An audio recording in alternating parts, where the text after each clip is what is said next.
ओम नमः सिद्धे।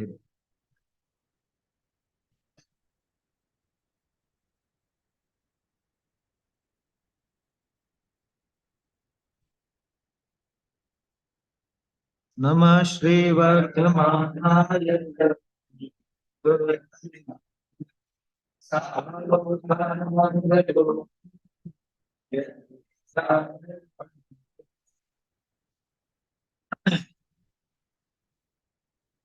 मोक्ष रत्नकरण शावकाचार ग्रंथ पर अपनी चर्चा चल रही है।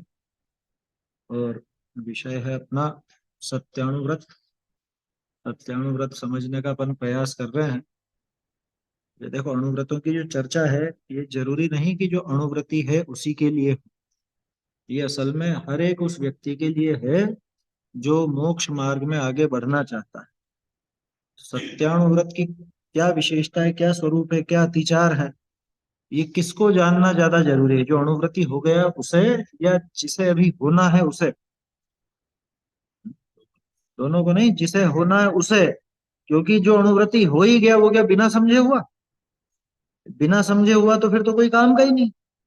अगर उसे स्वरूप नहीं मालूम हो, अगर उसे अतिचार आदि नहीं मालूम हो, इसके क्या नियम कायदे ये नहीं मालूम हो, तो फिर क्या फायदा ऐसा अणुव्रत लेने का? ठीक इसी तरह से महाव्रत में लगाना। जिसे मुनिचर्या मालूम ही नहीं हो, अब वो मुनि बनने के बाद मुनिचर्या सीखेगा क्या? ये चीज तो पहले सीखने की। तो श्रावक दशा में वहां चाहे महाव्रत आए हो या नहीं आए हो, अणुव्रत आए हो या ना आए हो, तो पहले ही सीखने का है। बाद में तो क्या लाभ है? जब बन ही गए उसके बाद क्या लाभ? तो फिर भी अगर बाद में भी सीखे तो भी बुरा तो नहीं कहेंगे अपन, क्योंकि पहले तो भूल चूक में जल्दबाजी में बन गए। पहले तो ले लिए, अणुव्रत भी ले लिए साहब, लेकिन स्वरूप मालूम नहीं था। तो बाद में तो मालूम करे। ऐसा विचार अपने को करना चाहिए ना। रुमाल रखा करो साथ में, क्या नाम है ना? रुमाल रखना चाहिए अपने को। कोई भी समस्या हो तो अपन रुमाल से करो, हाथ से नहीं। इसी हाथ से अपन जिनवाणी के पन्ने पलटेंगे, है ना? ये चीज थोड़ा सा देखो, समझा करो, समझना चाहिए। तुम लोग अब स्वाध्यायी हो, तो जिनवाणी की विनय किस तरह से रखनी ये अपने जीवन में होना चाहिए। ठीक है ना? हम लोग जब पढ़ते थे, ये तुम्हारे नितेश जी वगैरह ये सब आते थे पाठशाला में, तो उस टाइम पे हमने दो चीजें कंपलसरी कर रखी थी। एक तो टॉर्च और एक रुमाल, और बारिश के मौसम में छतरी। ठीक है ना? छतरी तो खैर वो सुविधा के लिए, लेकिन टॉर्च और रुमाल ये बहुत जरूरी है। क्योंकि रात के समय पाठशाला होती, तो वो टॉर्च लेकर के और देख करके चल के आते थे। और रुमाल इसलिए ताकि मान लो कुछ भी अपने को समस्या हो, है ना, मुंह में कुछ हो या आंख में, कान में, नाक में कुछ भी हो, तो रुमाल काम आएगा। ठीक है ना? ताकि अपने हाथ साफ रहे, जिनवाणी को अपन अभिनय ना हो जिनवाणी का। ये अपने को ध्यान रखना चाहिए। ठीक है ना? चलो, तो अपन इस पर बात कर रहे थे कि ये अणुव्रत है, तो अणुव्रती होने के पहले इनका स्वरूप, इनके अतिचार इत्यादि ये अपने को समझना चाहिए, है ना? और अगर जल्दबाजी में ले भी लिए हों, अब समझ ले मैं। लेकिन समस्या क्या है? जो व्रत आदि धारण कर लेता है ना, फिर उसको एक अलग सा एक घमंड सा हो जाता है कि हमको कौन समझाएगा? तुम हमें समझाओगे? तुम कौन हो जो हमको समझाओगे? तुम खुद अणुव्रती नहीं हो, हमको अणुव्रत समझाओगे? हमने तो अणुव्रत ले रखे। तुम महाव्रती नहीं हो, तुम महाव्रती को समझाओगे कि महाव्रत क्या होते हैं? श्रावक समझाएगा कि मुनि कैसे होने चाहिए? ऐसी बातें फिर उठती है। जबकि वास्तव में ये सारी चीजें श्रावक दशा में व्रती होने के पहले ही सीखने की हैं। क्योंकि बिना सीखा हुआ अगर वो काम करने लगेगा तो गड़बड़ ही करेगा। ये तो प्रैक्टिकल चीज है ना, बिल्कुल। भाई अपन पहले ही वो काम नहीं सीखे और उस फील्ड में घुस जाए, डॉक्टरी की पढ़ाई करी नहीं और डॉक्टर की तरह चीर फाड़ करने लग जाए, तो क्या होगा? समझ में ही बात। एक कत्ल खाने वाला, वो भी चाकू चलाता है, और एक डॉक्टर भी चाकू चलाता है। अब वो कत्ल खाने वाला को चाकू ही तो चलाना है, मैं चला दूं, ऑपरेशन में कर दूं, वो कर लेगा? भैया, ये इसकी विद्या है। ये कोई हर कहीं पे वार करने का काम नहीं है इसमें। देखा जाता है, नपा तुला सब काम किया जाता है। तो इसलिए ये सारी बातें पहले ही सीखने की होती है। अपनी बात चल रही थी, कल अपन ने दो चार बातें देखी थी कि ऐसे वचनों का प्रयोग नहीं करना। कैसे वचनों का प्रयोग नहीं करना? कि जिनसे मिथ्या श्रद्धान हो जाए, जिससे धर्म से छूट जाए, व्रत संयम त्याग में शिथिल हो जाए, श्रद्धान बिगड़ जाए, ऐसे वचन नहीं कहता। ऐसे वचन नहीं कहना। आया समझ में? अब इसमें एक चीज अपने को और सोचने की है। मान लो वो वचन धर्म के हों, फिर कहना कि नहीं कहना? वे धर्म के होंगे तो उनसे ये काम नहीं होगा क्या? लेकिन कई बार क्या होता है, कुछ लोग शास्त्रों को शस्त्र की तरह बना लेते हैं। वो जान करके किसी व्यक्ति को छेड़ने के लिए, किसी व्यक्ति को नीचा दिखाने के लिए जान करके कुछ ऐसी बात करते हैं, और ताकि सीधा सीधा उस पर पॉइंट हो। उद्देश्य उनका समझाने का नहीं है, उद्देश्य उसको नीचा दिखाने का। अगर नीचा दिखाने का, छेड़ने का, परेशान करने का उद्देश्य है, तो वो शास्त्राभ्यास इसका झूठा है समझ? क्योंकि अभिप्राय खोटा है ना। लेकिन अगर सुधार का उद्देश्य, स्थितिकरण का उद्देश्य, तो वो फिर खोटा नहीं रहेगा, क्योंकि अभिप्राय बदल गया। ऐसी कई चीजें होती है। जैसे मान लो कि अ, अब हमारे टाइम पर हम लोग जब पढ़ते थे, हमारा एक सहपाठी था। अब नाम तो कुछ और था, नाम लेने की मुझे आवश्यकता नहीं है, लूंगा भी नहीं। लेकिन उसका एक नाम ऐसे चिदानंद हमने प्रचलित कर दिया। हमने क्या मतलब, कक्षा वालों ने, सबने। अब जान करके जब वो भक्ति लेते हैं, तो जिसमें वो चिदानंद की राजधानी आया समझ में, धन्य धन्य विद्रा, वो लेते जान करके। और जब चिदानंद शब्द आता तो विशेष जोर से बोले। किस लिए? भक्ति नहीं उमड़ रही थी, वो चिढ़ाने की, उसे चिढ़ाने के लिए। अब ये बताओ, ये भक्ति है क्या? जहां पे आपसी इस तरह की कुछ बात हो, कुछ पूछना है, कुछ इस तरह की बात हो, दूसरे को छेड़ना हो या कुछ ऐसा करना, तो वो वास्तव में जिनवाणी के शब्द नहीं बोल रहा है, वो खुद के कषाय से प्रेरित होकर के वो कथन कर रहा है। ऐसे काम नहीं करना। और जिनवाणी के वचनों को तो कभी भी इस तरह के काम में लेना ही नहीं। क्या? कभी जिनवाणी के शब्दों को इस तरह के काम में नहीं लेना जिससे सामने वाले को दुख हो, वो धर्म मार्ग से मतलब च्युत हो जाए वहां से। अब सोचो कि उसको छेड़ते हो और वो भक्ति में आना ही बंद कर दे, तो छूट गया ना, ये छूट गया ना, धर्म से छूट जाए। ऐसा काम नहीं। ऐसे ही भी मैंने दो एक दिन से भी बोला, पहले भी बोला तुम लोगों को, जैसे भक्ति करते हैं, भक्ति में बहुत तेज बजाते हो, ऐसे ये भक्ति नहीं होती भाई। पास में बैठे हुए, कोई बैठे हुए की आवाज नहीं आ रही है, इतनी तेज बजाने का फायदा क्या? थोड़ा सुधार करना भाई, तुम लोग ही सुधार करोगे, क्योंकि वो विद्यालय वाले तो समझते कम है, शास्त्री वाले ज्यादा समझते हैं। तो सुधार तो तुम्हारी तरफ से होना चाहिए। ठीक है, वाद्य यंत्रों की मना नहीं है, जो बजाना है, जो भी तुम्हारे साधन है, वो बजाओ। लेकिन उसकी एक लिमिट होनी चाहिए ना। आवाज कितनी ज्यादा हो, वहां उधर कमरे में आराम से आवाज आ रही है, इतनी तेज यहाँ पे बज रहा है, तो जितनी आवाज वहां आ रही है उतनी यहाँ होनी चाहिए थी, है ना? बात समझ में आ रही है? हतोत्साहित नहीं कर रहा हूँ, लेकिन सोचो तो सही, भक्ति किसका नाम है? जोर जोर से चिल्लाने का नाम भक्ति है? तुम्हारे पीछे तो, ये तो आश्रम की जगह है पूरी की पूरी। ये मुमुक्षु आश्रम, वो दूसरे दूसरे आश्रम, पीछे सब आश्रम बने हुए तो हैं, वो डेरा वेरा और सब भी तो हैं। फिर उनकी आवाज अगर यहाँ पे आती है तो अपने को अच्छी लगती है क्या? तो जब उनकी आवाज अपने को अच्छी नहीं लगती, तो अपनी आवाज वहां इतनी जोर से बाहर जाएगी, वो कैसे, किसको अच्छी लगेगी? देखो, बाबूजी की नगरी है, बाबूजी लाउड स्पीकरों के खिलाफ थे। खैर तुम्हारे लाउड स्पीकर तो नहीं है, लेकिन इतनी तेज बजाओगे तो वो अपने आप ही लाउड स्पीकर का काम कर लेता है। वो कहते थे मत सुनाओ भैया, दूसरों को सुनाने की जरूरत नहीं, अपन खुद ही सुन लो। और मेरे ख्याल से यहाँ इस हॉल में आराम से एक, जैसे अभी जितनी आवाज कर रखी है, इतनी आवाज पर्याप्त होती है। उसमें क्यों फुल तुम क्या क्या कर देते हो, उसमें बास ट्रेबल वगैरह सब है, इको। ये इको की वजह से तो ये करवाया है सारा का सारा। तो इसलिए व्यर्थ में अपने को ऐसा काम नहीं करना जिसमें भक्ति कम और अभिनय ज्यादा नजर आए। ये ध्यान रखना। खैर ये एक अलग बात थी, लेकिन प्रकरणवश बात आ गई भक्ति की, इस वजह से मैंने कह दिया, है ना? अन्यथा मत लेना, लेकिन भक्ति भक्ति की तरह होनी चाहिए। भक्ति में भावों की प्रधानता है, ना तो वाद्य यंत्रों की, ना आपके गले की, ना सुरे बेसुरे की। मैं ये नहीं कह रहा बेसुरा गाओ, ना तो अच्छा ही गाना है ना, क्योंकि भगवान की भक्ति में क्यों बेसुरा गाया जाए। लेकिन आवाज ऐसी नहीं हो जिससे तकलीफ हो। और एक और चीज समझना, आवाज से भी अपने आप ही जीवों का घात भी होता। तेज आवाज में जीवों का घात होता। तो ये विचार करना, भक्ति के नाम पे कहीं अपन व्यर्थ में हिंसा तो नहीं कर रहे। हम्म, ठीक है ना। किसी को कोई शंका हो तो बोल देना, कोई दिक्कत नहीं है उसमें। देखो तो ऐसे वचन नहीं कहता, ऐसे वचनों का प्रयोग वो नहीं करता। कौन नहीं करता? सत्यानुव्रत का धारी तो करता ही नहीं, पर जिसको सत्यानुव्रत ग्रहण कर रहा है, करना है, वो भी नहीं करेगा, क्योंकि प्रयास तो करेगा ना। भाई ईर्ष्या समिति का धारक देख करके चलेगा, लेकिन जिसे ईर्ष्या समिति धारण करनी है वो भी तो देख करके चलने का अभ्यास करेगा।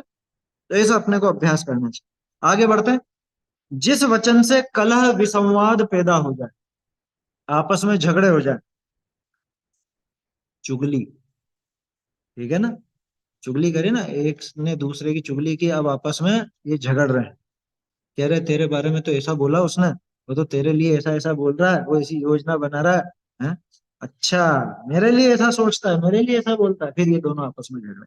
बहुत से विद्यार्थियों की इस तरह की आदत हो जाती है। अपने को इस तरह के काम नहीं करने का, है ना? फायदा क्या? जिससे आपस में कलह हो जाए, विसंवाद हो जाए, झगड़ा खड़ा हो जाए। दूसरा, विषयों में अनुराग बढ़ जाए। इस चीज को समझना थोड़ा सा। विषयों में अनुराग बढ़ जाए का उदाहरण बताओ भाई, तुम लोग बताओ।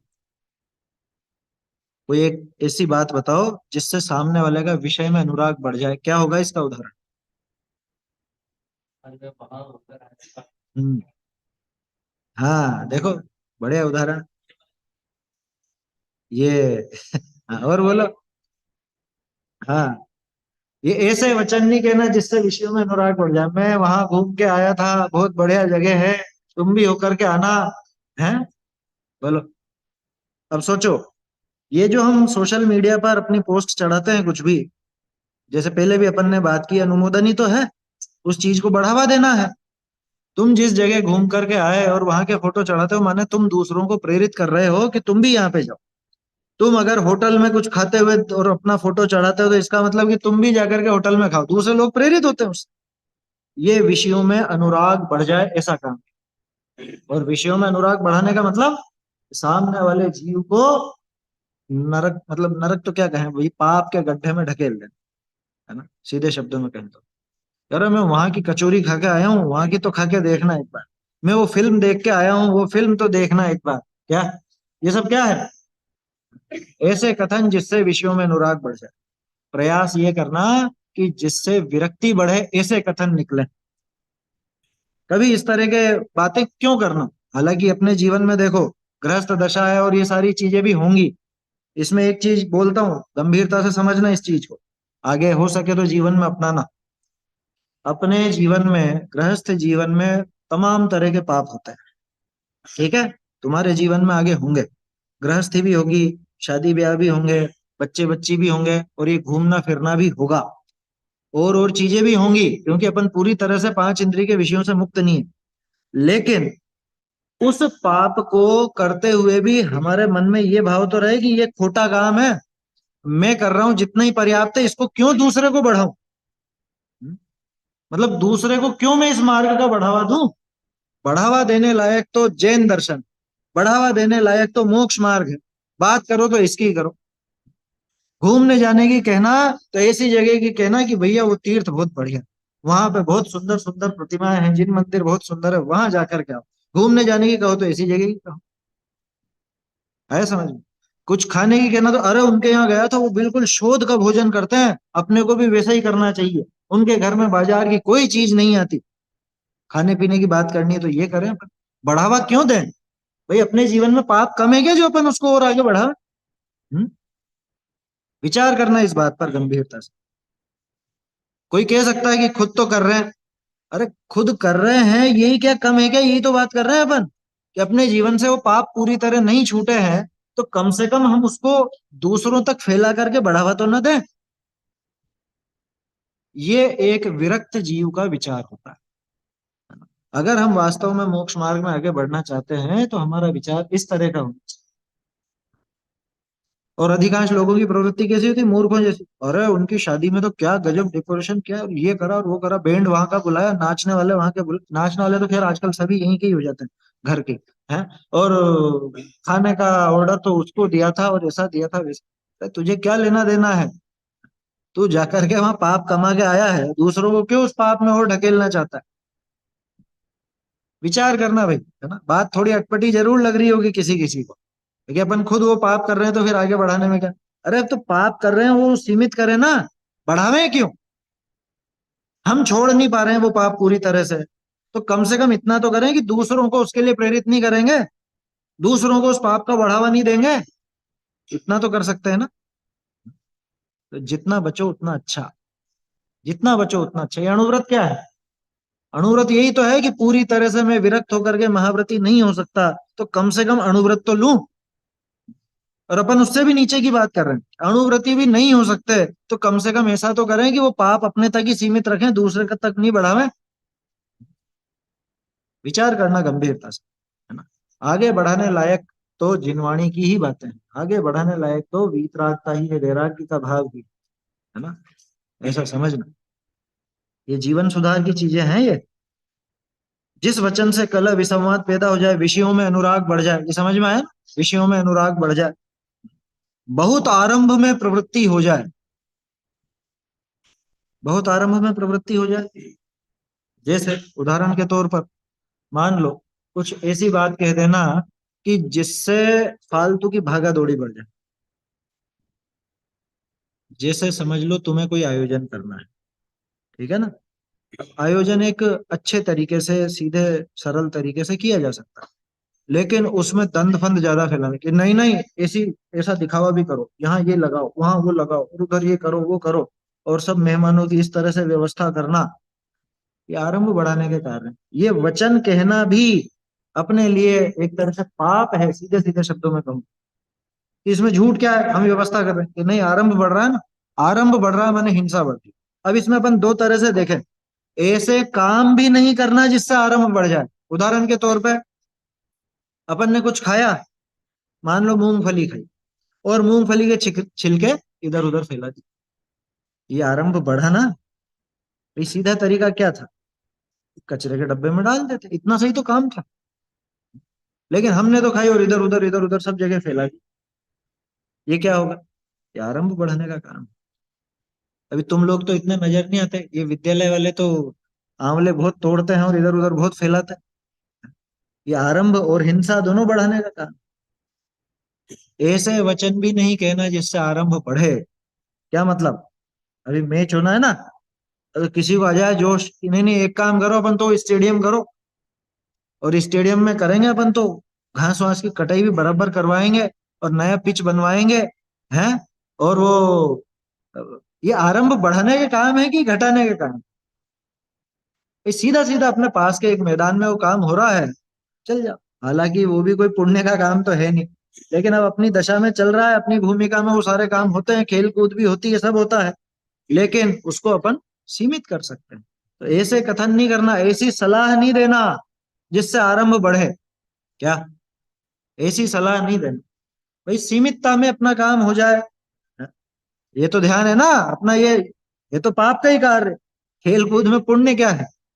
लेकिन अभी अपने जीवन में वो चीज चलती है, अभी अपने जीवन में वो सारा काम हो रहा है, तो उसको अपन एक सीधे साधे ढंग से अपन निपटा सकते हैं। जैसे क्रिकेट खेलना है, तो जरूरी थोड़ा लेदर की बोली लाई है। नहीं नहीं, हम तो बिल्कुल इंटरनेशनल जैसा करेंगे, हम तो लेदर की से ही खेलेंगे। भैया लेदर का अपने काम ही नहीं, हम क्यों खेलेंगे? तो तुम लोग खेलते भी नहीं हो, खैर वो तो एक उदाहरण है। ये एक छोटी छोटी सी उदाहरण है। बहुत से लोग कैसी बात करते हैं, उस संस्था में तो ऐसा होता है, उस संस्था में तो ऐसा होता है, उनके जैसे करना। भैया दूसरा अगर ज्यादा पाप करता हो तो उससे प्रेरित होकर के अपने को ज्यादा पाप की प्रेरणा नहीं लेनी। प्रेरणा किसकी लेनी? जिससे अपन खुद धर्म मार्ग में आगे बढ़ सकें, जिससे हिंसा से विरक्त हो सकें, ऐसी प्रेरणा ली। और ये होता है अपना आप, जिसके चित्त में विरक्ति ज्यादा है वो अपने आप ही वैराग्य की प्रेरणा लेगा। और जिसके चित्त में राग द्वेष की प्रवृत्ति ज्यादा है, इसी आरंभवादी की प्रेरणा ज्यादा ले। तो अपने चित्त को संभालना, अपनी प्रवृत्ति को संभालना। ऐसे कथन नहीं कहना जिससे विषयों में अनुराग बढ़ जाए, बहुत आरंभ में प्रवृत्ति हो जाए, दूसरे को आर्त ध्यान हो जाए। आर्त ध्यान कैसा? मान लो तुमने मजाक मजाक में कह दी कि तूने उस दिन वो करा था ना, कुछ ऐसा काम किया था, तो भाई साहब को पता चल गया, और अब भाई साहब मीटिंग लगा रहे हैं। अब वो नहीं लगा रहे हैं भले, आए समझ में, भाई साहब तो मीटिंग नहीं ले रहे हैं, लेकिन तुमने दे दी उसको टेंशन। अब उसको अर्थ परिणाम चलते रहेंगे, अरे पता नहीं क्या बोलेंगे, हैं, कहीं यहाँ से निकाल तो नहीं देंगे, कहीं कुछ दंड तो नहीं होगा। बोलो, हो जाता है ना कई बार ऐसा। ऐसे कथन नहीं करना, किसी को ऐसे व्यर्थ में नहीं डराना। वैसे भी देखो, दूसरे को डराने के भाव में कौन सा कर्म बंधता है? नहीं पढ़ेगा ये? दूसरे को डराने का भाव, घबराने का भाव है, वो स्वयं को भय, भय कषाय बंधती है उसमें। अगले भाव में क्या है, या जब भी उसका उदय आएगा इसी भाव में भी, तो भयभीत तुमको होना पड़ेगा। सब जीव सुखी रहें, सब निर्भय रहें, ये भावना रहेगी, तुम्हारे भय कषाय आ ही नहीं सकते। भय का उदय क्यों आता है? क्योंकि भय बंधा था। भय बंधा क्यों था? क्योंकि किसी को भयभीत किया था, है ना। आर्त ध्यान जिसको हो जाए, ऐसे वचन अगर हमने कहे तो इसके फल में कैसा कर्म बंधेगा? ऐसा कर्म बंधेगा जिसके फल में अपने को भी आर्त ध्यान होगा। ये तो लिए का दिया है, आया समझ में। जैसी करनी वैसी भरनी तो बोलते ही है ना जगत में। यहाँ तो स्वयं के भावों के हिसाब से वो कर्म बंधते हैं, उस हिसाब से परिणाम भी आता है। तो ऐसे वचन नहीं कहना जिससे दूसरे को आर्त ध्यान हो जाए। आर्त ध्यान कौन कौन सा होता है, थोड़ा सा एक बार दोहरा लो। बोलो भाई, 4 प्रकार का अर्थ ध्यान। अर्थ ध्यान के 4 भेद। निदान तो सबसे आखिरी है। इष्ट वियोगज, अनिष्ट संयोगज, पीड़ा चिंतन और निदान। पीड़ा चिंतन को वेदना भी कहा जाता है, ठीक है ना। वेदना का चिंतन या पीड़ा का चिंतन, ये चीज तो आगे होगी मेरे ख्याल से। ये ध्यान कैसे नहीं है? पहले नहीं सुने गए? इष्ट वियोगज अनिष्ट संयोगज नहीं सुना तुम लोगों ने? चलो, कनिष्ठ वरिष्ठ वालों ने तो नहीं सुना, शास्त्री वालों ने तो सुना होगा। देखो, इष्ट वियोगज, इष्ट वियोगज माने अपनी इष्ट वस्तु अथवा इष्ट व्यक्ति का वियोग होने पर जो एक दुख का चिंतन होता है, उसको कहते हैं इष्ट वियोगज। यानी इष्ट वियोग से जन्मा हुआ आर्त ध्यान। पीछे ज लगा है तो जैसा समझ में आ रहा है ना। इष्ट वियोग के कारण जन्मा हुआ आर्त ध्यान, वो कहलाता है इष्ट वियोगज। दूसरा है अनिष्ट संयोगज। इष्ट का तो वियोग नहीं हुआ, लेकिन अनिष्ट का संयोग हो गया। क्या? कह रहे ये खूंखार आदमी आ गया, ये वार्डन बन गया है, ये ऐसा खतरनाक है बहुत, है। ये अनिष्ट का संयोग। खैर वो अनिष्ट अनिष्ट नहीं है ना, वो तो एक सामान्य सा उदाहरण दिया। मान लो कोई अ, ऐसी वस्तु या ऐसा व्यक्ति हमें मिल गया जिससे बाहर का अपना अनिष्ट होता हो, प्रतिकूलता आती हो। तो प्रतिकूलता दिलाने वाला वो जो व्यक्ति या वस्तु है, उसके कारण जो आर्त ध्यान पैदा हुआ, उसको कहेंगे अपन अनिष्ट संयोग। ठीक है ना। तो इष्ट वियोग अनिष्ट संयोग सरल है, सिंपल है, कोई कठिन चीज नहीं है। अनुकूलता का वियोग वो इष्ट वियोगज, प्रतिकूलता का संयोग उससे जन्मा अनिष्ट संयोगज। तीसरा पीड़ा चिंतन, है ना, कि अरे कोई ऐसा रोग नहीं आ जाए, ऐसा दुख नहीं आ जाए। अभी जैसे खबर आ गई कोरोना वापस से फैल रहा है, हैं? अब किसी के माथे ऐसी टेंशन भरा गई कि अरे कोरोना नहीं हो जाए, कोरोना नहीं हो जाए, हैं? पहले हुआ ना ऐसा, 2-3 साल पहले इस तरह के किस्से भी हुए। डर के मारे ही आत्महत्या कर ली, डर के मारे ही। क्या? क्योंकि वो जांच लेके गए, इसकी जांच करा के लेके गए, और कहीं वो क्या बोलते हैं, नेगेटिव या पॉजिटिव, पॉजिटिव, पॉजिटिव तो नहीं आ जाएगा, है। पॉजिटिव आ जाऊंगा तो क्या होगा, मर जाऊंगा, मर जाऊंगा। अरे मर जाएगा, जब मरेगा ये पहले ही मर गया, और डर के मारे पहले ही मर गया। आया समझ में। तो वो पीड़ा चिंता। कोई चोट लग गई, अब बहुत से होते हैं ना, बहुत ज्यादा नाजुक होते हैं, नाजुक का मतलब शरीर से नाजुक नहीं, मन से नाजुक। जरा सा भी लगा और क्यों, और मेरे तो लग गई, और मेरे तो बहुत दुख रहा है, और मेरे तो ऐसा हो रहा है, मेरे तो वैसा हो रहा है, दिन रात वो रोते ही रहते हैं। अब ठीक है, लगी है तो ठीक होगी जब होगी, क्या कर सकते हो उसमें। रोने से तो ठीक होती नहीं है कोई चीज। कोई पीड़ा पैदा होने पर निरंतर उसी का चिंतन रहना, यह है पीड़ा चिंतन। होता है ना, रोना ही मचाए रखते हैं। पहले वो एक विद्यार्थी था ना, गया तो वो रोता ही रहता, वो कोई के भी माँ बाप आते और वो रोने लग जाता। कहाँ का था? आगरा का। 3-4 महीने है। हाँ, जो भी हो, नाम से मेरे को मतलब नहीं, लेकिन देखो उसको क्या था, वो इष्ट वियोगज, उसको इष्ट वियोगज अर्थ ध्यान बहुत था। उदाहरण मैंने इसलिए लिया समझाने के लिए। इष्ट वियोगज, उसको माँ बाप से बहुत मोह था, उसके माँ बाप को भी था ना, है। और वो यहाँ पे रोता रहता किस लिए, कि मेरा घर छूट गया और मेरा ये हो गया, मेरा मतलब वो दूसरों के माँ बाप को भी देख के रोने लग जाता, उनके लिपट जाता है? होता था ना ये। उसको इष्ट वियोगज अर्थ ध्यान बहुत था, है ना। अब तो गया, छोड़ के ही गया, है? देखो अच्छा भला यहाँ रहता, सीखता, जीवन में सुधार भी होता। अब वहां तो माँ के पल्लू से बंध के रहेगा हमेशा, है? देखो एक चीज कहता हूँ, थोड़ी सी प्रकरण से अलग है, लेकिन अ, खैर अब कहने का फायदा नहीं, तुम लोग तो सब पढ़ ही रहे हो। जीवन में थोड़ा सा जो प्रतिकूलताएं है ना, वो जरूरी है। जीवन में थोड़ा सा प्रतिकूलता, थोड़ा सा संघर्ष, ये चीज जरूरी है। एक उदाहरण पहले मैंने पढ़ा था, वो होता है ना तितली जैसे बनती है तितली। तो तितली का जो विकास क्रम है वो पढ़ा होगा तुम लोगों ने। वो पहले इतना सा रहता है, और वो अंडा, और फिर उसके अंदर वो लार्वा प्यूपा वगैरह वो सब बनता है। ठीक है, और वो इतना सा रहता है, इतना सा। अब वो इतने से में से इतनी बड़ी तितली कैसे निकलती? तो उसकी जो उस अंडे, अंडा तो नहीं है असल में, उसका जो खोल है, उस खोल में से निकलने की जो प्रक्रिया है ना, वो बहुत खतरनाक है। उसमें उसको बहुत तकलीफ होती है, क्योंकि वो इतनी सी जगह में इतना बड़ा जीव फंसा हुआ है, और वो उसको फाड़ करके और धीरे धीरे धीरे धीरे खींच खींच के निकलता है, और निकलने के बाद फिर वो उड़ने लगता है। एक वैज्ञानिक ने या डॉक्टर ने जो भी होगा, उसने देखा कि देखो कितनी पीड़ा होती है बेचारे इसको। तो उसका खोल उसने इसे हल्का सा यूं काट दिया, कि ये आराम से निकल जाएगा और उड़ जाएगा। लेकिन देखा उसने, जब उसने खोल काट दिया ना, तो उसमें से वो जीव निकला, उसके पंख जरा जरा से ही रहे, तो उड़ ही नहीं सकता।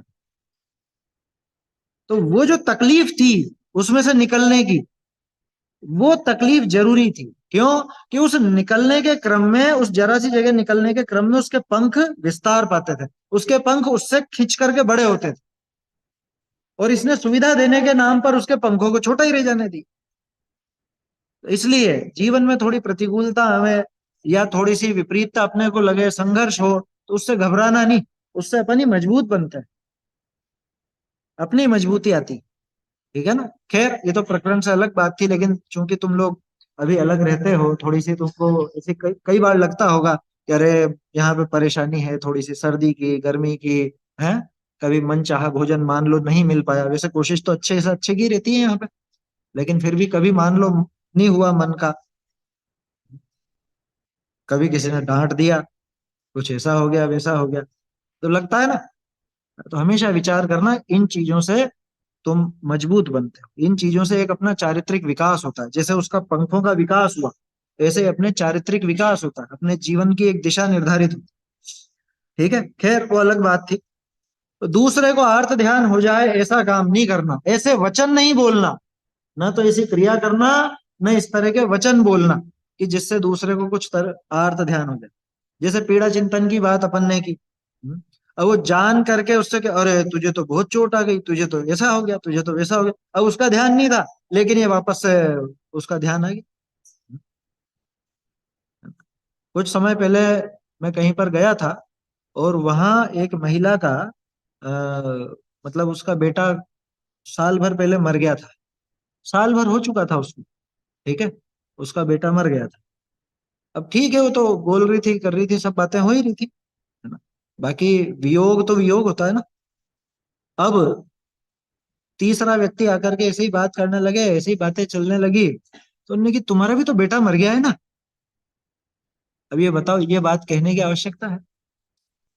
मतलब कितना मूर्ख और कितना दुष्ट प्रकृति का वो जीव होगा जो जान करके किसी के जले पर नमक छिड़के कि तुम्हारा भी तो बेटा मर गया। ये कोई कहने की बात है? मर गया उसको पता है, दूसरे के सामने दिखाने की या उसकी बात है, उसके घाव को क्यों कुरेदना? ये आर्त ध्यान पैदा करने वाला एक ऐसा वचन का उदाहरण। कभी इस तरह की बात नहीं करनी, जिसको लौकिक में क्या कहते हैं, दुखती रग पर, दुखती रग नहीं दबन, है ना, उस पर हाथ नहीं धरना। दूसरे को आर्त ध्यान हो जाए, काम वेदना प्रकट हो जाए, क्या काम वेदना प्रकट हो जाए, ऐसे कथन नहीं करना, क्या ऐसी बातें नहीं करना, क्या वो हीरोइन तो बहुत अच्छी लगती है, या वो हीरो तो बहुत अच्छा लगता है, क्या और वो तो बहुत सुंदर है, और ऐसा है और वैसा है, तरह तरह की बातें करते हैं ना। अभी लड़के लड़के युवा अवस्था में इस तरह की बातें करते हैं बहुत से, तो ऐसे कथन नहीं करना जिससे काम वेदना प्रकट हो जाए। ऐसे उपन्यास नहीं पढ़ना, ऐसा साहित्य नहीं पढ़ना, ऐसे चित्र नहीं देखना, ऐसी फिल्मों की बातें नहीं करना जिसमें विकार बढ़े, किसी भी तरह का विकार बढ़े, हिंसा का हो, काम वेदना का हो, आरंभ का हो, किसी भी प्रकार का हो, क्योंकि तरह तरह के विषय होते हैं। ठीक है ना? जिससे ये प्रकट हो जाए, दूसरे के लाभ में अंतराय हो जाए। क्या, मान लो किसी का कुछ किसी को कुछ लाभ होने वाला हो, ठीक है, और अपन जाके जिससे लाभ हो रहा है उसको उसके खिलाफ भड़का दें। अधिकांश जगत के जनों की ऐसी प्रवृत्ति होती है। जैसे मान लो किसी के शादी की बात चल रही हो ना, है, सुने कि नहीं सुने ऐसे किस्से? शादी की बात चल रही हो और वहां जाके जो देखना है उनको पीछे से भड़का दो, अरे बिल्कुल चक्कर में मत आना, झूठे लोग हैं, फर्जी लोग हैं, और लड़का तो पता नहीं ऑलराउंडर है। बोलो, ये तो गुटखा खाता है, अभी नहीं दिख रहा है खाते हुए, ये तो बीड़ी पीता है, सिगरेट पीता है, या और जो भी है, ये तो व्यसनी है पूरा, अपनी बेटी को इनके घर में मत देना, या कुछ इस तरह की बात बता दे। क्या, जैसे मान लो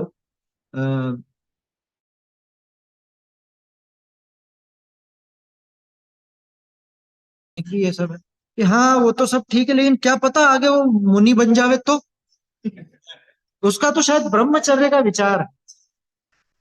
क्या, वो तो शायद ब्रह्मचारी होने की बात कर रहा था वो, मुझे तो नहीं लगता वो शादी वादी के लिए वो सामने। मैं ये नहीं कह रहा हूँ कि वो शादी हो जाए तो अच्छा है या नहीं हो तो अच्छा, मैं तो बता रहा हूँ कि किस तरह से वो अंतराय दूसरे में डाला गया, एक उदाहरण है। ऐसे ही और चीजों में भी हो सकता है, किसी का व्यापारिक संबंध हो, कोई व्यापार की कोई डील फिक्स होनी हो, है ना, और जाकर के उससे वो कहते हैं कि नहीं नहीं ये इसका लेन देन अच्छा नहीं है, इसने पहले ही जाने कितनों के पैसे अटका रखे हैं और ऐसा कर रखा है। फिर उसके बाद होगा क्या वो सौदा? तो सामने वाला मना कर दे, लाभ में अंतराय है।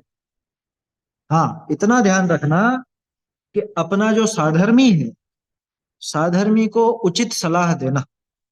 क्या, अपने को दिख रहा है, यहाँ पे तुम्हारा प्रश्न होना चाहिए था कि कोई सामने ही गलत आदमी के साथ फंस रहा हो तो क्या करें? हैं? तो उसको बचाने का उपाय करना, गलत व्यक्ति के साथ फंस रहा हो तो।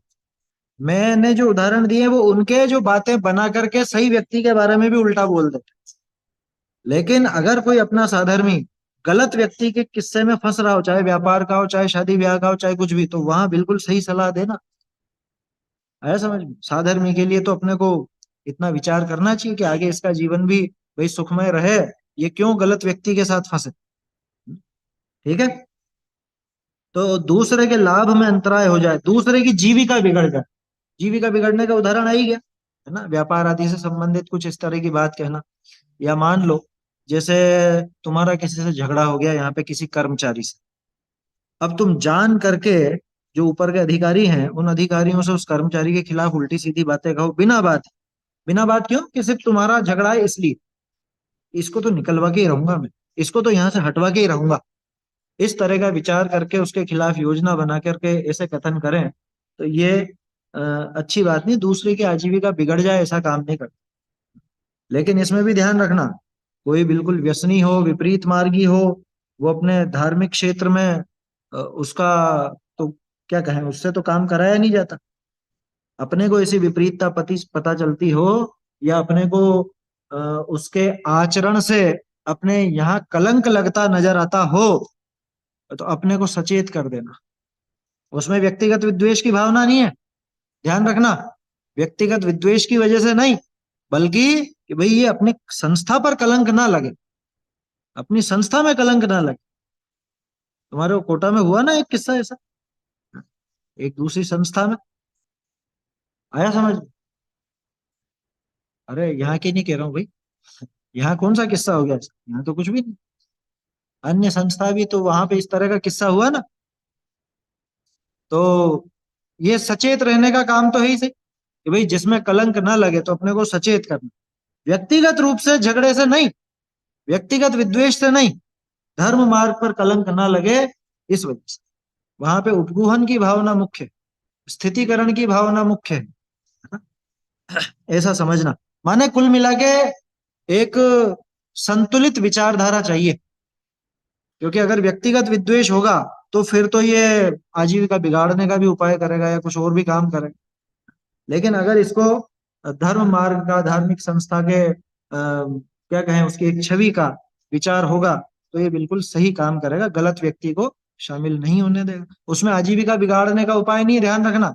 उसमें तो अपनी जो धार्मिक क्षेत्र है उसकी पवित्रता बचाए रखने का, उसकी छवि को बचाए रखने का उपाय है। अपना तथा दूसरे का अपयश हो जाए, अपयश तो कभी किसी का करना ही नहीं चाहिए, है ना? देखो, कई बार इस तरह की बातें आएगी। क्या वो कहते तुम लोग मुनि की निंदा करते हो, सुनी होगी ना इस तरह की बातें, तो सुनी होगी, ये तो मुनि निंदा करते हैं। भाई निंदा किसको कहते हैं, पहले तो ये बताओ। निंदा हमेशा व्यक्तिगत होती है। जैसे मान लो मैं तुमसे कहता हूँ कि भैया शराब नहीं पीना चाहिए, न शराब का व्यापार करना चाहिए, और न शराबी का साथ देना चाहिए। अब यहाँ जो भी, मान लो कोटा है, बड़ा शहर है, तो सभी तरह के लोग हैं और सभी तरह की दुकानें उकानें भी सभी हैं। वो झगड़े कि ये हमारा विरोध करता है, ये हमारी निंदा करता है, ये बताओ उनसे व्यक्तिगत अपना क्या लेना देना? जो अपने प्रिय हैं उसको व्यसनों से बचाया जाएगा या नहीं? व्यसनों से बचाया जाएगा। और उससे व्यसनों से बचने के लिए कहा जाए, तो वो जो व्यसन का व्यापार जिनका है, जो शराब बेचता हो, जो इस तरह का काम करता हो, वो चिढ़े, तो क्या किया जाए बताओ? बहुत से लोग ऐसा तर्क करते हैं कि उनकी आजीविका बिगड़ती है ना। आप शराब की मना करते हो और वो शराब का व्यापारी है, तो उसकी तो आजीविका बिगड़ती है, आपको ऐसे वचन नहीं बोलना चाहिए। है, बोलो, क्या करेगा? सत्यानुव्रति बोलेगा कि नहीं बोलेगा इस तरह की बात? 100% बोलेगा भैया, क्योंकि यहाँ पे उद्देश्य उसकी जीविका समाप्त करने का नहीं है। उद्देश्य क्या है? कि जीव व्यसनों के मार्ग में ना लगे, उससे बचे, ये उद्देश्य। ठीक है ना? अब अपन क्या बात कर रहे थे? मुनि निंदा। मुनि निंदा किसको कहते हैं? व्यक्तिगत किसी व्यक्ति को लेकर के, वही व्यक्ति जिसने मुनि वेश धारण किया हो और बिल्कुल विपरीत आचरण करता हो, और उस व्यक्ति का नाम लेकर के अगर अपन उस पर कमेंट करें या कुछ भी करें, उसको फिर भी एक बार निंदा कहा जाए, वो भी मुनि निंदा नहीं, ध्यान रखना। निंदा व्यक्तिगत किसी व्यक्ति विशेष की होती है। अपन तो सामान्य रूप से एक मार्ग की बात कर रहे हैं। अष्ट पहुड़ पढ़ेंगे, मैंने तुम लोगों से कहा था लिंग पहुड़ पढ़ना, पढ़ना एक बार, पढ़ा देखा किसी ने? देखना होगा था। तो उन्होंने ये कहा कि ऐसा मुनि वेशधारी, ऐसा वेशधारी, वो तो नार की। कुंदकुंदाचार्य ने सीधा लिखा, तिरिख जोड़ेण सो समणो, वो तो तिर्यंच योनि वाला है, वो श्रमण नहीं। ये लिखा है, बोलो। उन्होंने मुनि निंदा की। पढ़ना एक बार शील पहुड़, लिंग पहुड़। 22 गाथाएं कुल। 22 गाथाओं में से कम 15-16 गाथाओं में तो इस तरह की बात है, तिरिख जोड़ेण सो समणो, है नारो, नार की है वो तो, साक्षात नार की कह दिया। तो मुनि निंदा कर रहे थे वो? नहीं कर रहे थे। वो मुनि दशा कैसी होती है ये दिखा रहे। अब चोर की दाढ़ी में तिनका होता है, समझ में आई बात? चोर की दाढ़ी में तिनका समझते हो कि नहीं? है? तो मिर्ची किसको लगेगी? जो विपरीत आचरण कर रहा होगा उसको लगेगी। वो कहेगा कि अरे ये मुनि, भैया मुनिराज का क्या स्वरूप है हम तो ये देख रहे हैं, और मुनि दशा में क्या क्या नहीं होता ये चर्चा चल रही है। इसमें मुनि निंदा कहाँ है? मुनि निंदा तो तब हो कि जब साक्षात जो भावलिंगी नग्न दिगंबर संत हैं उनके संबंध में विपरीत कथन। कुंद कुंदाचार्य देव को गाली देने वाला मुनि निंदक है, ना कि उनकी बात को करने वाला, उनकी बात को प्रस्तुत करने। क्योंकि मुनिराज तो वो थे ना सच्चे, कुंद कुंदाचार्य देव सच्चे मुनिराज थे। उनकी बात का विरोध करे वो मुनि निंदक है, या जो खुद की निंदा सुन करके दूसरे पर मुनि निंदक का आरोप लगा दे वो मुनि निंदक है? समझ में आ रही है बात? वो मुनि निंदक है। मेरी निंदा हो रही है, अब मैं कह दूं कि तुम तो इस मार्ग के निंदक। मान लो जैसे अपन लोग शास्त्री है ना, विद्वान कहलाते हैं, और भी अपने को पंडित जी भी कहा जाता है, या और नाम से भी तुमको बोला जाए। अब किसी एक व्यक्ति का अ, व्यक्ति ने कोई अपराध किया है ना, किसी विद्वान ने, किसी पंडित ने कोई ऐसा विपरीत आचरण किया, और उससे सतर्क किया जाए कि भैया ऐसा काम नहीं होना चाहिए, शास्त्री की भूमिका में, विद्वान की भूमिका में इस तरह का कार्य अपने को नहीं करना चाहिए, इस तरह की बातें हो, और उसको चिढ़ छूटे, वो कहे अरे ये सब पंडितों के विरोधी, जो ऐसी बात करते हैं कि हमको बाहर नहीं खाना चाहिए, अभक्ष भक्षण नहीं करना चाहिए, ये सब पंडितों के विरोधी। क्यों कह रहा है वो ये बात? क्योंकि उसको खुद का विरोध नजर आता। समझ में आ रही है बात? तो इसलिए कभी घबराना नहीं। दुनिया तो तरह तरह के लांछन लगाएगी, पता नहीं क्या क्या तुमको कहेगी, या मुनि निंदक भी कह देवे, लेकिन विचार करना कि हम व्यक्तिगत किसी व्यक्ति विशेष से तो झगड़ा है नहीं अपना। और अपने तो भावना ये रहनी चाहिए कि सभी जन मुनि दशा का सही स्वरूप समझ करके, हैं, सही मार्ग समझ करके, और सही वेश धारण करें, सही कार्य करें। ये अपनी भावना रहती है। किसी व्यक्ति विशेष से अपना झगड़ा हो तो फिर भी अपन उसको निंदक कहें। वो भी मुनि निंदक तो तब कि जब वो वास्तविक मुनि हो और उसके निंदा हो। समझ में ही बात? कोई आतंकवादी अगर भारतीय सेना की वेशभूषा पहन के आ जाए, क्या आतंकवादी है? लेकिन जान करके वो वेश बदल के आया, सुनना समझना इस उदाहरण को ध्यान से, काम आएगा तुम्हारे।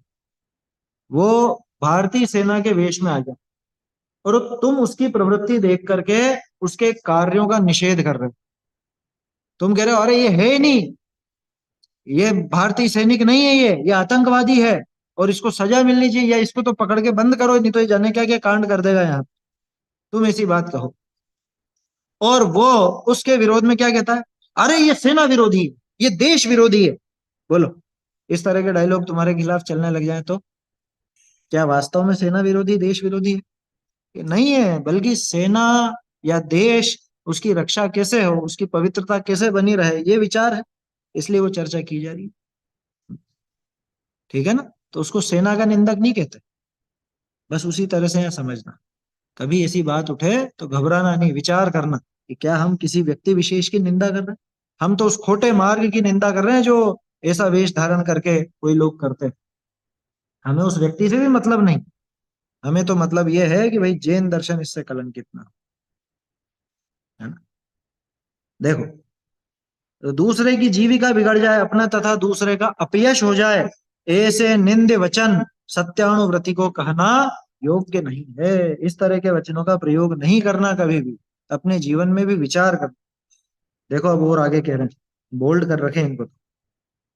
अभी तक तो बात थी असत्य वचनों की, अपन ने चार तरह के सत्य देखे थे ना। हम्म? ऐसे सत्य वचन भी नहीं कहे जिससे अपना व दूसरे का बिगाड़ हो। भले ही सच सच हो, लेकिन जिससे बिगाड़ हो जाता हो, ऐसे कथन भी नहीं करना। बिगाड़ का अर्थ क्या है यहाँ पर? अच्छा देखो, इसको ऐसे समझना कि अरे इतनी कठोर बात नहीं बोलनी चाहिए समाज में, या जैसा चल रहा है चलने दो, ठीक है अब थोड़ा सा विपरीत तो, लेकिन चलने दो। इस बहाने क्या है, ये सब जुड़े रहेंगे। किस बहाने? मतलब वो विपरीत, जैसे मान लो तुम्हारे मंदिर में आके नव युवक युवतियां वो गरबा खेलें, डांडिया करें, है ना, होने लग गया ना बहुत सी जगह इस तरह का, धर्म के नाम पे होने लग गया। अब अगर तुम बोलो कि भाई ये काम उचित नहीं, कह रहे नहीं नहीं मत बोलो, इससे क्या अपना बिगाड़ होगा, इससे संख्या घट जाएगी। क्या करना चाहिए? बिगाड़ क्या है पहले तो ये समझो। कैसा बिगाड़? लौकिक बिगाड़ या पारमार्थिक बिगाड़? ऐसे वचन नहीं कहे जिससे अपना व दूसरों का पारमार्थिक बिगाड़ हो। लौकिक बिगाड़ कोई बिगाड़ नहीं है। अपना कोई रिश्तेदार है, ठीक है, रिश्तेदार, खास रिश्तेदार, और वो विपरीत प्रवृत्ति करता हो, मान लो हमारे घर वाले ही हों, अब अपन क्या कहें? अरे अरे मत बोलो मत बोलो, बिगाड़ होएगा, क्या मतलब है? अपनी रिश्तेदारी बिगाड़ थोड़ा करना है अपने। ये बिगाड़ कोई बिगाड़ नहीं है। क्यों? क्योंकि ये संबंध तो छूटे छुटाए हैं, ये आज नहीं कल छूट जाएंगे, कोई देर नहीं लगती। समझ में ही बात? कुछ देर नहीं लगती वो संबंध बिगड़ने में। भाई भाई में कितनी देर लगती है संबंध बिगड़ने में? जरा सी रुपए पैसे की बात ऊपर नीचे हुई तो कि अलग अलग कर लो, हो जाओ। अरे एक दूसरे की शक्ल देखने को तैयार नहीं। क्या? ऐसी काम ना करे कि मर जाए जो अच्छा, इसके तो मरे में भी नहीं जाऊंगा। बोलो, क्या देर लगती है? तो संबंध तो टूटे टूटा है। तो इसलिए लौकिक संबंधों की परवाह करके और पारमार्थिक बिगाड़ कभी नहीं करना, है ना। बहुत सा होता है जैसे मान लो पत्नी बार बार समझाती, तुम क्यों बुरे बनते हो दूसरों से बोल बोल कर, या पति बोले उससे कि तुम क्यों बुरी बनती हो दूसरों से कह करके, करने दो जो कर रहा है। अरे कैसे करने दो भैया? देखो, जहां तक अपना संबंध है, जहां तक अपना कहने का अधिकार है, वहां तक तो सत्य और असत्य का बराबर अपने को कथन करना चाहिए। समझ में आ रही है बात? जैसे छोटा सा उदाहरण है, माता पिता, आजकल के माता पिता, वो बच्चा नाटक करे कि नहीं पापा आज स्कूल नहीं जाना, आज मंदिर नहीं जाना है, आज पाठशाला नहीं जाना, वह चल कोई बात नहीं, रहने दे, कल चल जाना। और वही बच्चा कहेगा आज स्कूल नहीं जाना है तो है, जाना कैसे नहीं है, हैं? दो चांटे लगाए जाएंगे और भेजा जाए। समझ में आई बात?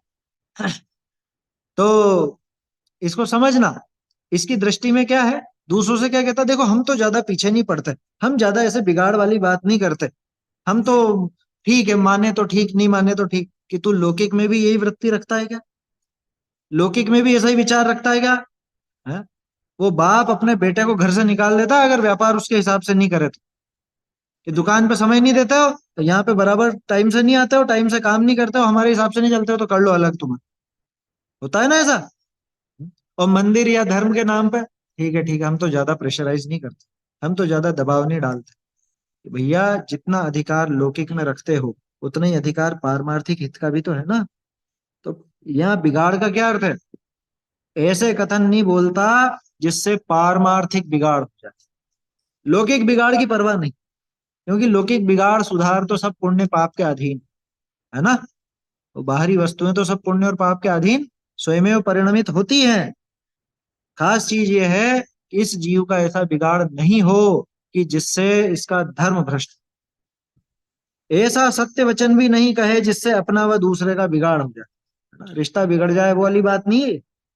ये जिसका जीवन बिगड़ जाए, जिसकी धार्मिक प्रवृत्ति बिगड़ जाए, आपत्ति आ जाए, कोई परेशानी खड़ी हो जाए, अनर्थ पैदा हो जाए, है? कुछ इसकी समझ लो रहस्य की बातें हैं जो उजागर होने पर इसको व्यापार में बड़ा नुकसान हो जाए, या समझ लो जो इसके विरोधी हैं वो इसका नाश कर दे, में इस तरह के कथन नहीं कर। अनर्थ पैदा हो जाए, दुख पैदा हो जाए, मर्म छिद जाए। मर्म छिद जाए मतलब क्या होता है? मर्म छिद जाए, जब मर्म छिद जाने का क्या मतलब? मन मन बिल्कुल फट जाए ऐसे। मर्म बोलते हैं मन, मर्मच्छेद बोलते हैं ना, मर्मच्छेदी वचन। तो ऐसे वचन नहीं बोलना जिससे बिल्कुल ही अंदर से उसका मन खराब हो जाए। हल्के घरों में इस तरह की बातें होती हैं, सास बहू में, ननद जेठा क्या बोलते हैं वो, देरानी जेठानी में, है, ननद भाभी में, इनमें हल्के घरों में दिखती है, अपने घरों में तो एकाएक नजर नहीं आती। तो वहाँ विचारधारा मेल नहीं खाए, ऐसे ऐसे कड़वे वचन बोल दे कि बिल्कुल मन ही फट जाए, क्या? वो मर्मच्छेदी वचन। राजा से दंड हो जाए, ऐसे वचन भी नहीं करना। अब राजा का तो जमाना नहीं, अब तो सरकार का, जज का, इनका जमाना है। धन की हानि हो जाए, इससे उसके धन संपत्ति आदि की हानि हो जाए, ऐसा सत्य वचन भी झूठ ही है। सच होने पर भी झूठ। एक वो कहावत चलती है, यद्यपि सत्यम लोक विरुद्धम न करणीयम न कथनीयम। वो सामान्य तौर पे ही लेना उसको, बिल्कुल हार्ड एंड फास्ट मत करना। यद्यपि सत्यम लोक विरुद्धम, इस बात का अनुचित फायदा उठाते हैं लोग बात। कह रहे भी देखो, लोगों की प्रवृत्ति ऐसी है, इस बहाने आते तो हैं? तो जैसा भी अपन ने गरबा डांडिया वगैरह की बात की, इस बहाने लोग जुड़ते तो हैं। लोगों को जोड़ने के चक्कर में तुम क्या पूरे धर्म का नाश ही कर दोगे? और जुड़ करके करते क्या, नाचते गाते ही तो हैं, इसके अलावा क्या करते हैं? बहुत से लोग कई बार क्या करते हैं, मान लो शिविर वगैरह का आयोजन हुआ और वो हुआ, कुछ भी हुआ, उसमें अभक्ष भी बना देते हैं। और उनसे कहा जाए तो क्या कहते हैं, अरे लोगों को क्या स्वाद अच्छा लगता है, अपन ये चीजें हटा देंगे ना तो लोग आएंगे ही नहीं। तो स्पष्ट है, तुमको समझना चाहिए, लोग सिर्फ खाने के लिए आ रहे हैं तुम्हारे पास, तुम्हारी बात तो सुन ही नहीं रहे। ऐसे लोगों को बुला के भी फिर क्या फायदा? अरे गधों की फौज इकट्ठी कर लोगे, उससे कौन सा युद्ध जीत जाओगे? हैं? एक ही घोड़ा हो, उस पर बैठ करके तुम तलवार चला सकते, गधा तो खुद ही दुलत्ती जड़ देगा। है समझ में? ऐसे गधों की फौज इकट्ठी करने से कोई लाभ नहीं, ये ध्यान रखना। देखो इसको पढ़ लेते हैं अपन। ऐसा सत्य वचन भी झूठ ही, गाली के वचन, भंड वचन, ये बहुत से लोगों की, या यूं कहें कि किशोरावस्था युवावस्था में जब कदम रखते हैं, तो ऐसी एक कुछ प्रवृत्तियां बन जाती हैं कुछ बच्चों में। आपस में बात करेंगे तो गाली देकर, हैं? आपस में कुछ ऐसी हंसी मजाक भी, ऐसे भंड वचनों से मजाक करें, ये अच्छी चीजें नहीं, अपने लायक बातें नहीं। गाली के वचन, भंड वचन, नीच कुल वालों के बोलने के वचन, जो हल्के लोग बोलते हैं। देखो ऐसी कहावत है, वो एक तोता था, असली किस्सा है, बिल्कुल असली किस्सा। एक व्यक्ति ने एक तोता खरीद लिया, और वो तोता सुबह से उठते ही गालियां देता। सुबह से उठते, बोलने वाला तोता था, गागरोनी तोता हमारे उधर होता है बोलने वाला, है ना? तो वो गालियां देता सुबह से, और वो परेशान हो गया। है? वो बोले इसको कहाँ से खरीद के लाए थे? कि खरीदा तो क्या, ये यहाँ बैठा हुआ था। कि बैठा था, लेकिन इसको छोड़ा किसने था पहले? कि ये उसके हल्की जाति वाले के नीच कुल वाले ने पाल रखा था इसको। तो जैसा उसने वहां सीखा, जैसा सुना, वैसा वो गाता था, वैसा ही बोलता था। है? कि ब्राह्मण क्या पला हुआ तोता, वो राम राम राम राम बोलता, और ये नीच कुल के यहाँ पे पला हुआ तोता ये गालियों से शुरुआत करता सुबह की। क्या? सुबह उठते से ही है दुनिया भर की गालियां देने लगा। तो जहां पे पलेगा वैसे ही उसके वचन हो जाएंगे, नीच कुल वालों के बोलने के वचन। ठीक है ना? मर्मच्छेदी वचन, भले सभ्य भाषा में बोले गए हों, लेकिन मर्मछेदी वचन, जिससे उसका बिल्कुल चित्त ही फट जाए ऐसा। अरे लोग बाग वचनों के चक्कर में ही तो आत्महत्या तक कर डालते हैं।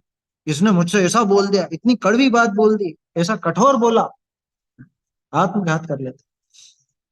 पर के अपमान के वचन, तिरस्कार के वचन, दूसरे का अपमान हो, तिरस्कार हो, नीचा दिखाना हो, अहंकार के वचन, ये भी एक जोश रहता है युवा अवस्था में, और उसमें घमंड बहुत रहता है।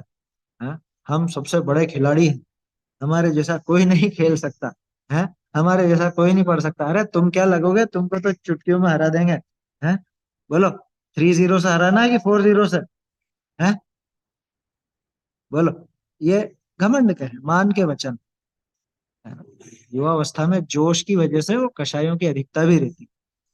अच्छा देखो, कई बार अपनी प्रवृत्ति ऐसी हो जाती है कि ऐसा काम अपने द्वारा हो जाता है, उसका खेद होना चाहिए, अरे यार ये काम अपना नहीं था, ये बात अपने बोलने लायक नहीं थी, है ना? उसका खेद होगा तो धीरे धीरे आदत सुधरेगी। लेकिन खेद नहीं हो, और एक ईगो, एक घमंड उसका बना रहे, तो वो सुधरने वाला नहीं है। समझ में? कभी नहीं कहना चाहिए इस तरह के वचनों। अब देखो खास चीज, जिन सूत्र के अनुकूल कैसे वचन कहना, अब ये बात आ रही है। अभी तक तो अपन ने क्या बात देखी, कैसे वचन नहीं कहना। अब बात आ रही है कैसे वचन बोलना। कि जिन सूत्र के अनुकूल, यानी जो जैन शास्त्रों के अनुसार, जिन शास्त्रों के अनुकूल हो, अपने पद के हित रूप, कि जिसमें अपने पद की एक गरिमा बनी रहे, लोग, पूरा देश तुमको शास्त्री, जैन धर्म का अभ्यासी, जैन ग्रंथों को पढ़ने वाला विद्वान इस रूप में देखते हैं ना, तो हमारे वचन कैसे होने चाहिए? हैं? अभी मान लो मैं तुमको यहाँ पे पढ़ाता हूँ, जब तो ये शास्त्र की भाषा बोलूं, और नीचे जाके वही अबे तबे और दुनिया भर की गालियां और यही सब करता रहूं, तो क्या प्रभाव रहेगा? और खैर, प्रभाव से मतलब नहीं, ये तो अपनी मनोवृत्ति की बात है। ये तो अपनी मनोवृत्ति की बात है कि हम घर में तो कैसे बोल रहे हैं और दूसरे से कैसे बोल रहे हैं, जमीन आसमान का अंतर हो जाता है। एक अभी एक प्रसंग आया ना कुछ, वो कौन मोटिवेशनल स्पीकर है कोई बहुत बड़ा, हाँ जो भी होगा, ठीक है, ध्यान है तुमको, उदाहरण समझ में आ गया। अब वो यूं तो दुनिया भर के सामने तो कितनी अच्छी अच्छी बातें करता है, मोटिवेशनल स्पीकर, दूसरों को तो सलाह दे रहा है, दूसरों को तो बहुत अच्छी अच्छी बातें बता रहा है, और घर पे कि पत्नी को ही गालियां देता है, पत्नी से मारपीट करता है, उसके ऊपर केस चल रहा है, जो भी है ना। आजकल तो 100-200 करोड़ से नीचे तुम लोग भी बात नहीं करते हो, हैं? खैर, कोई बात नहीं। जिन सूत्र के अनुकूल अपने पद के हित रूप, भाई अपने पद की गरिमा रख। अच्छा, और देखो, दुनिया भर के पदों में दम नहीं है, उस पद की गरिमा हो नहीं हो, अपना जो पद है वो बहुत ऊंचा है, क्योंकि अपना पद जिनवाणी से जुड़ा हुआ, मोक्ष मार्ग से जुड़ा हुआ। तुम्हारी गलती मालूम क्या कहलाएगी? अरे मुमुक्षु ऐसा करते हैं, सुना होगा ना तुमने। कोई मान लो अपना ही कोई परिचित हो और मुमुक्षु कहलाता हो, लेकिन वो होटलों में जाता हो, बाजार में खाता हो, लोग क्या कहते हैं, सब देख रहे हैं मुमुक्षुओं को, यहाँ आत्मा आत्मा करते हैं, और वहां सब चलता रहता। तो तुम्हारे साथ मुमुक्षु का टैग जुड़ा हुआ है, तुम्हारे साथ शास्त्री का टैग जुड़ा हुआ है, तुम्हारे साथ जैन शास्त्रों का अभ्यासी मोक्ष मार्गी ये जुड़ा हुआ है। अगर तुम गलती करते हो तो वो उस पद की गरिमा को खंडित करता है, ये विचार करना। हाँ, बड़ी जिम्मेदारी है अपने साथ। क्या आया समझ में? वैसे ही देखो, आत्मानुशासन में एक श्लोक आता है, आचार्य देव ने कहा, हे चंद्रमा, हालांकि वो मुनि दशा वालों के ऊपर है, हे चंद्रमा, तू पूरा ही कलंकी क्यों नहीं हो गया? क्यों? कि तू पूरा सफेद है, लेकिन लोगों को तुझमें वो कलंकी नजर आएगा। अपने कुर्ते सफेद है ना, तो सफेद कुर्तों पे दाग ज्यादा नजर आएगा, काले पे वो जो रंग पेंटर होता है, उसके कपड़े देखेगा, कोई उसके कपड़ों की बात नहीं करता।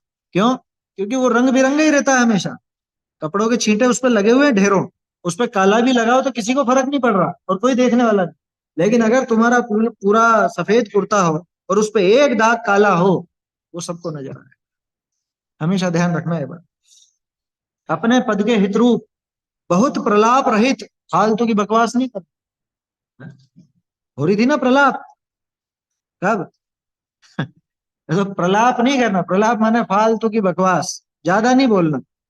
हित, मित और प्रिय, ऐसा संतोष उत्पन्न करने वाले, जिससे दूसरे जीवों में भी संतोष की वृत्ति हो और अपने स्वयं में भी संतोष वृत्ति जागृत हो। धर्म का प्रकाश फैलाने वाले वचन कहना चाहिए। ये काम तो तुम करोगे ही सही आगे, धर्म का प्रकाश फैलाना भैया सभी। अपने गांव जाते हो तो नियमित रूप से स्वाध्याय वगैरह करते हो या नहीं? ये सुनने ही वाले नहीं है, हम क्या करें?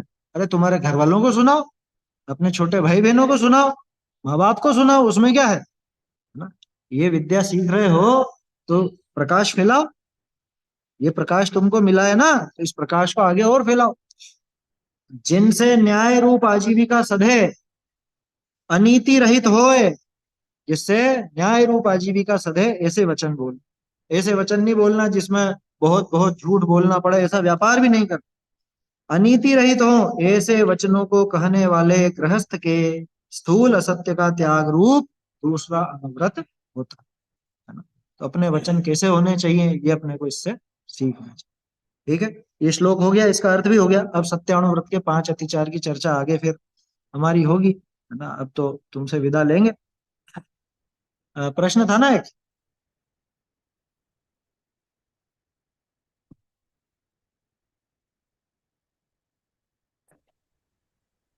मेरा ये प्रश्न था, इसमें लिखा है ना कि राजा से दंड हो जाए ऐसा सत्य नहीं बोलना, तो हम्म। उसमें तो मतलब बहुत सारे लोग, फिर वो तो दंड करेगा ही ना वैसी गलती, अगर अपन नहीं बताएंगे किसने ये चीज किया है ऐसा।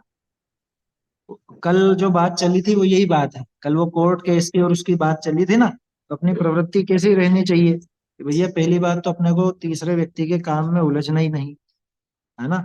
और जहां अपने स्वयं की बात आ जाए, मान लो परिवार की अथवा धर्मायतनों की बात आ जाए, तो उसमें जो न्यायोचित लगता हो, जिससे रागादि की वृत्ति नहीं बढ़े, जिससे हिंसक वृत्ति नहीं बढ़े, ऐसा प्रयास अपन को करना चाहिए, है ना? ये बात थी इसमें।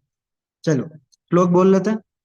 स्थूलमलीकं न वदति न परावादयति सत्यमपि विपदे यत्तद्वदन्ति सन्तः